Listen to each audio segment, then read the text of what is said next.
بسم اللہ الرحمن الرحیم نحمدہ ونصلی علی رسولہ الکریم اما بعد۔ حضرات محترم،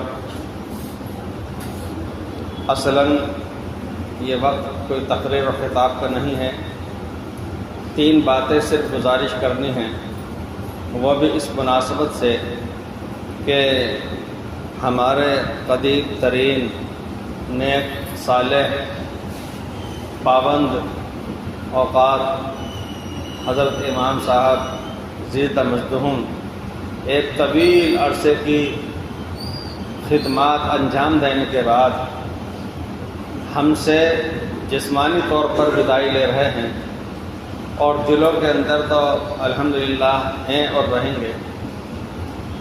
پہلی بات جو عرض کرنی ہے وہ یہ کہ امامت کی 2 قسمیں ہیں، ایک امامت کبریٰ ہے، دوسری امامت صغریٰ ہے۔ امامت کبریٰ کہتے ہیں امیر المومنین ہونا، خلیفۃ المسلمین ہونا، مسلمانوں کا فرمانروا حاکم حکمراں ہونا، اور پوری ملت اسلامیہ کی خبرگیری اور انضمام سنبھالنا۔ سب سے پہلے حضرت رسول پاک علیہ الصلوۃ والسلام نے امامت کبریٰ اور امامت صغریٰ دونوں کے فرائض انجام دیا۔ امامت کبریٰ رسول پاک علیہ الصلوۃ والسلام نے ہر اعتبار سے جو انتظامات کسی بھی طرح کے ہو سکتے ہیں وہ انجام دیے، اور حکمرانی کے اعتبار سے بھی، نبوت کی خدمات کے اعتبار سے بھی، اور امامت صغریٰ یعنی مصلی پر رسول پاک علیہ الصلوۃ والسلام بنفس نفیس امامت فرماتے تھے۔ منبر نبوی میں آپ علیہ الصلوۃ والسلام بذات خود خطبہ اور خطاب ارشاد فرمایا کرتے تھے۔ یہ منبر رسول، یہ امامت صغریٰ ہے۔ امامت صغریٰ کے لیے بھی شرط ہے کہ وہ شخص مسلم ہو، عاقل ہو، بالغ ہو، مرد ہو اگر مردوں کی امامت کی جا رہی ہے، قادر ہو، معذور نہ ہو۔ بعض دفعہ کوئی معذور ہوتا ہے، اس کی امامت معذوروں کے حق میں تو ہو جائے گی، غیر معذور کے حق میں نہیں ہوگی۔ مثلا ایک شخص ہے، وہ سجدہ نہیں کر سکتا، بیٹھ کر کے اشارے سے نماز پڑھ رہا ہے، وہ اپنے پیچھے اپنے جیسے معذورین کی تو امامت کر سکتا ہے، لیکن جو صحیح ہیں کھڑے ہو کر کے نماز پڑھ رہے ہیں، سجدہ کر رہے ہیں، ان کی امامت نہیں کر سکتا۔ یہ اس کی شرطیں ہیں۔ حضرت مفتی حکیم احمد حسن خان صاحب رحمۃ اللہ علیہ سے الگ الگ وقتوں میں یہ دریافت کیا گیا کہ امام میں کیا صفات ہونی چاہیے۔ انہوں نے عام طور پر 5 صفات تحریر فرمائی ہیں جو فتاوی علم حکمت کی 3 جلد میں لکھی ہوئی ہیں۔ پہلی یہ کہ امام خدا سے ڈرنے والا ہو، اللہ تعالیٰ شانہ سے ڈرنے والا ہو۔ امام میں یہ صفت ہونا ضروری ہے۔ امام میں خوف خدا ہوگا تو ہی وہ دل جمعی کے ساتھ، خشوع و خضوع کے ساتھ امامت کے فرائض انجام دے سکے گا۔ خدا کا خوف ہو، اللہ رب العزت کا خوف ہو، اور دوسری یہ کہ اس کے اندر دین کا علم اس مقدار ہو جس سے کہ وہ نماز کے ضروری مسائل سے واقف ہو اور اس کے مطابق وہ نماز پڑھا بھی سکتا ہو۔ ایک افسوس کی بات عرض کرتا ہوں، پرانے زمانے کی، جب حضرت مفتی حکیم محمد حسن صاحب جے پور میں شروع تشریف لائے تھے فروری 1950 میں، تو انہوں نے شروع میں کئی مسجدوں میں بدل کر کے نمازیں پڑھی تھی۔ ایک مسجد میں جا کے نماز پڑھی، عصر کی نماز میں امام صاحب نے سجدہ سہو کیا، تو مفتی صاحب نوجوان تھے اس زمانے میں، انہوں نے امام صاحب سے ادب سے عرض کی آواز میں کہ امام صاحب کوئی بات ظاہری طور پر تو سمجھ میں نہیں آئی جو آپ نے سجدہ سہو کیا، کیا بات پیش آئی جس کی وجہ سے سجدہ سہو کیا؟ امام صاحب نے کہا کہ میری تھوڑی سی خشکی نکل گئی تھی، اس لیے میں نے سجدہ سہو کر لیا۔ یعنی امام کا علم مسائل کا یہ ہے کہ اس کو یہ معلوم نہیں ہے کہ یہ چیز ناقض وضو ہے، سجدہ سہو کافی نہیں ہے۔ تو بہرحال اتنا علم ہونا چاہیے جس سے کہ وہ نماز کے متعلقات کو دھیان میں رکھ سکے۔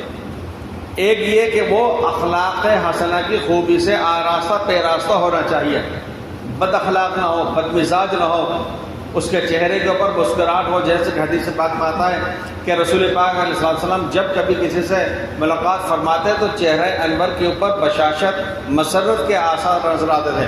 اور دوسری طرف یہ کہ امت مسلمہ کے دین کی فکر اس قدر ہوتی تھی کہ اس کے غمی کے آثار بھی بعض دفعہ نظر آیا کرتے تھے۔ دونوں باتیں، اور ایک یہ قرآن پاک صحیح پڑھنے والا ہو. ہمارے ہاں قرآن پاک ایک ہوتا ہے آواز خوش الحانی. عوام الناس خوش الحانی کو تو سمجھ لیتے ہیں، یہ زیادہ اچھا گا رہا ہے، یہ زیادہ اچھا گنگنا رہا ہے، اس کی آواز زیادہ اونچی ہے، اس کی آواز زیادہ دلکش ہے. یہ ظاہر بات ہے. ایک ہے فن، یعنی الفاظ کو حروف کو صحیح مخارج کے ساتھ صفات کے ساتھ ادا کر سکے. مثال کے طور پر انگریزی میں ایک لفظ ہے ایس، ہندی میں ہے وہ سروتے والا سے، تھا جو 3 نقطے والا ہوتا ہے، سین جس کو اپن چھوٹی سین بولتے ہیں بغیر نقطے کی، اور صاد. یہ 3 الگ الگ حرف ہیں. انگریزی میں لکھیں گے سب کے لیے ایس لکھ دیں گے، ہندی میں لکھیں گے سب کے لیے سے لکھ دیں گے. لیکن یہ فن ہے تجوید و قرات کا کہ اس قاری کو یہ معلوم ہے کہ یہاں پر یہ مجھے آواز صاد کی نکالنی ہے کہ سین کی نکالنی ہے کہ صاد کی نکالنی ہے. اسی طریقے سے زیڈ ایک لفظ ہے، اس ہندی میں تو ہے ہی نہیں بدل اس کا، وہ تو اپن لوگ کام چلا لیتے نقطہ لگا کر کے، ورنہ ہے ہی نہیں بدل. انگریزی میں زیڈ ہے. اب وہ توئے زوئے بچپن میں سے بولتے چلے آئیں، وہ لفظ ہے یا زال ہے یا زے، کون سا لفظ ہے یہ پتہ نہیں. انگریزی کے اندر زیڈ لکھ دیا بس کافی ہے. لیکن تجوید و قرات میں یہ بتایا جاتا ہے کہ آپ کو یہاں پر کون سی آواز کہاں سے نکالنی ہے. تو امام قرآن پاک صحیح پڑھنے والا ہو. اور 5ویں بات جو سب سے عظیم تر ہے، سب سے بڑی، اس سے بڑی کوئی بات شاید نہیں، وہ یہ ہے کہ قوم میں مقتدیوں میں وہ نزاع اور جھگڑا پھاڑ کرنے والا نہیں ہو. بہت سی جگہ سے شکایتیں آتی ہیں، ماموں بھانجا الگ الگ ہو گئے، بھائی چچا بھتیجے الگ ہو گئے، 2 بھائی الگ الگ ہو گئے، باپ بیٹے آمنے سامنے ہو گئے امام صاحب کی وجہ سے. حدیث پاک میں یہ کہا گیا ہے کہ جس کی امامت سے نمازی حضرات خوش ہوں وہ میدان محشر میں مشک کے ٹیلے پر ہوگا. تو یہ خوش اخلاقی ہونا چاہیے. یہ 5 باتیں تو فتاوی میں ہیں. 6ٹھی بات یہ ہے کہ امام میں یہ صفت ہونی چاہیے کہ پورے محلے کی کہ تمام ایمان والے مرد عورت بوڑھے بچہ بچی سب کی دین کی اصلاح کی فکر رکھتا ہو، ہمدردی رکھتا ہو. اور ساتھ میں یہ کہ طعن تشنیع سب و شتم سخت کلامی امام میں نہیں ہونا چاہیے. یہ نہیں ہے کہ بیان کر رہے ہیں جمعے میں موقع مل گیا تو کسی خاص آدمی کو نشانہ بنا کر کے اس پہ کس دیا، سب کے سب سمجھ رہے ہیں یہ فلاں پہ داغا جا رہا ہے، بولا تو ولا حول ولا قوت الا باللہ. حکمت کی بات، اچھی بات اچھی طرح پیش کیجیے، برائی سے نہیں. تو ہمدردانہ طور پر کہی جائے، اعتراض کی شکل میں نہیں کہی جائے، طعن تشریح کے طور پر نہیں کہی جائے. رسول پاک علیہ الصلوۃ والسلام ظاہر ہے امامت کبریٰ بھی آپ کے پاس، امامت صغریٰ بھی آپ کے پاس، اس کے باوجود منبر رسول سے آپ علیہ السلام نام لے کر یہ نہیں فرماتے تھے کہ زید نے یوں کر دیا، عامر کی شکایت آئی ہے، بکر نے یوں کیا. نہیں، آپ علیہ السلام یہ فرمایا کرتے تھے کیا ہو گیا ہے لوگوں کو کہ اس طرح سے کرنے لگے، کیا ہو گیا ہے لوگوں کو کہ اس طرح سے کرنے لگے. تو اس انداز عمومیت کے ساتھ کوئی بات آنا چاہیے.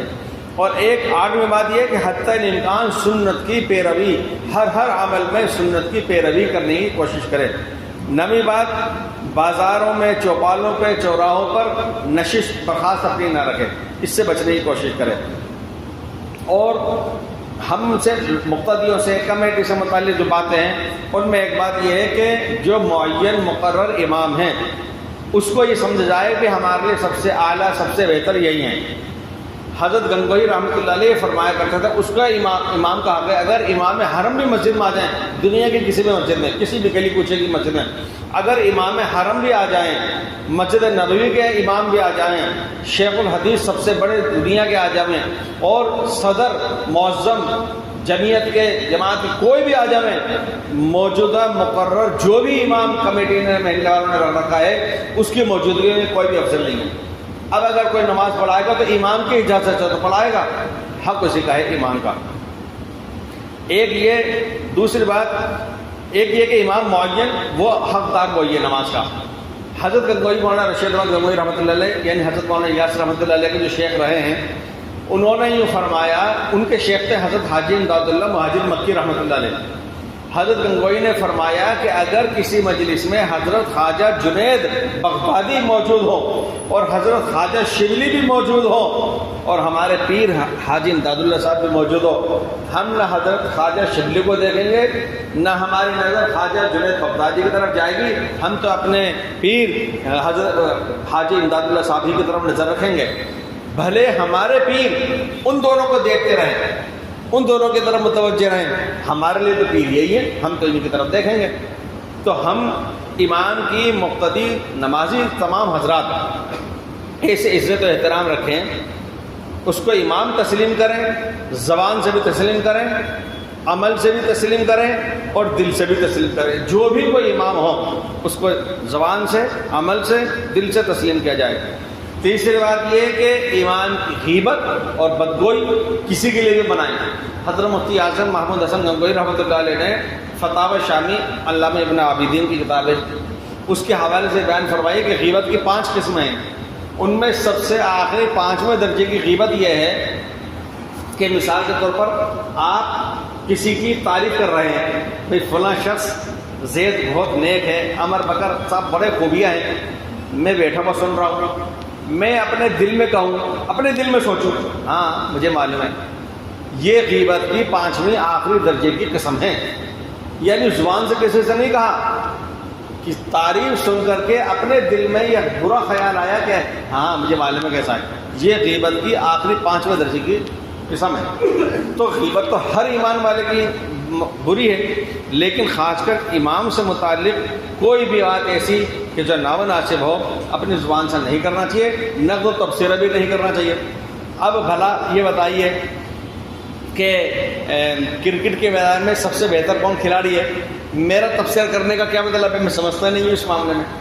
اسی طریقے سے کسی بھی فن کے اندر جواہرات کا ہے، میں یہ کیسے بتلا سکتا ہوں کہ صاحب کس کی نظر زیادہ اچھی ہے؟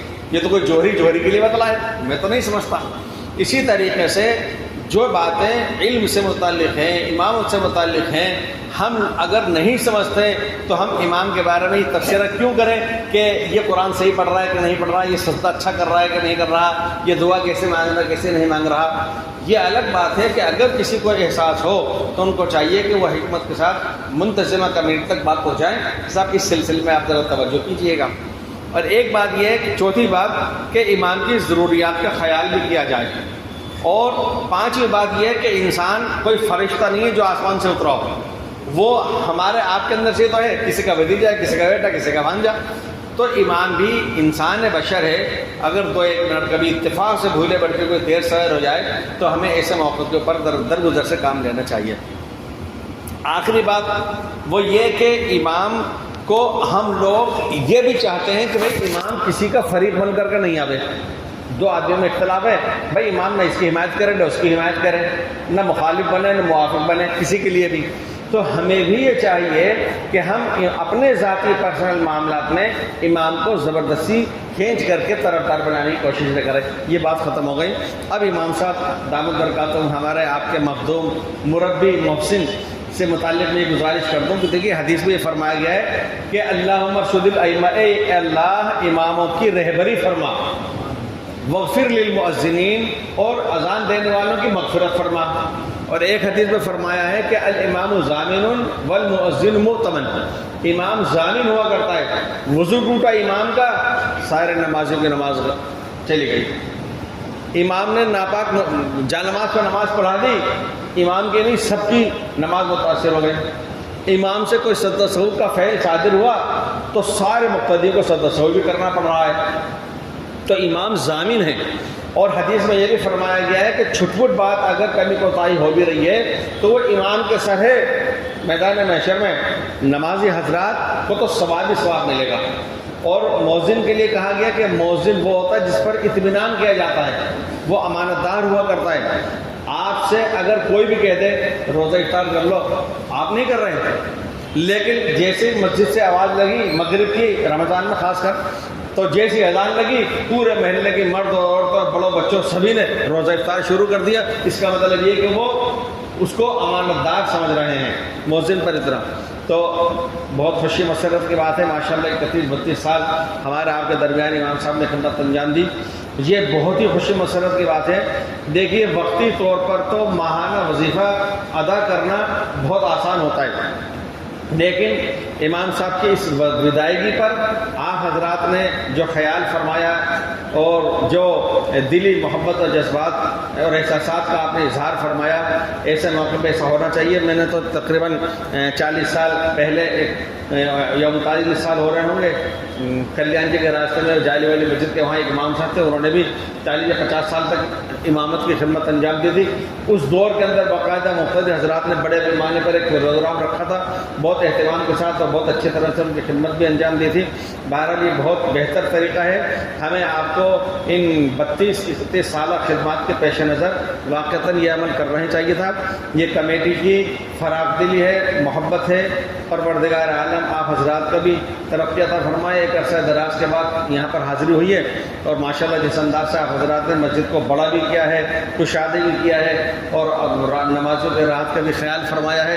اللہ تعالیٰ شان ہو جزائے خیر عطا فرمائے پروردگار عالم۔ اور امام صاحب آپ کا تمام محلے کی جانب سے بہت بہت شکریہ ہے، لیکن آپ اپنی دعائے خیر میں اپنے ان مقتدی حضرات کو فراموش نہ فرمائیے گا۔ جزاکم اللہ خیر۔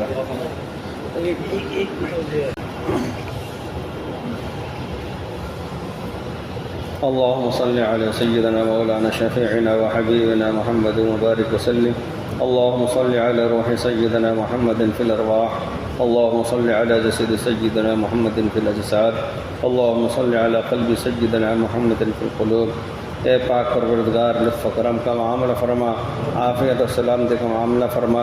اے رب کریم ہم سب کے خطاؤں سے درگزر فرما، ایمان کامل یقین صادق نصیب فرما، جب تک رکھے دینی احکامات کے ساتھ زندگی گزارنے کی توفیق نصیب فرما، حسن خاتمہ کی دولت سے مالا مال فرما۔